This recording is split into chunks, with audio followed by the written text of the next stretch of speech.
Imagine he comes out with one of the mice. Take a picture. I'm videotaping it. Really?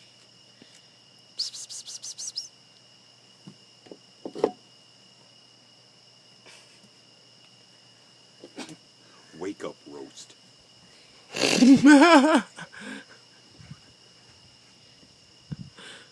It looks like he's eating, not catnip, but he looks like he's eating some, like... You're paranoid now? Oh, I love you, Ken. Bless you. Bless you. If he tips it over, it's gonna go all over the place. Well, I don't know. I don't think so. It's like half full. And there's like lips on the top of it. He's like making sure nobody's around. Because he found one of the mice. Here, I'll take it.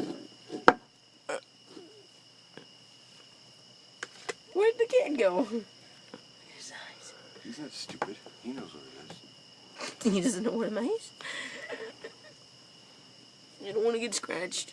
You pick it up. Crying out loud.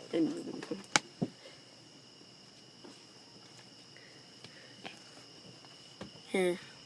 Put a little bit more of this stuff on it. It's been sitting.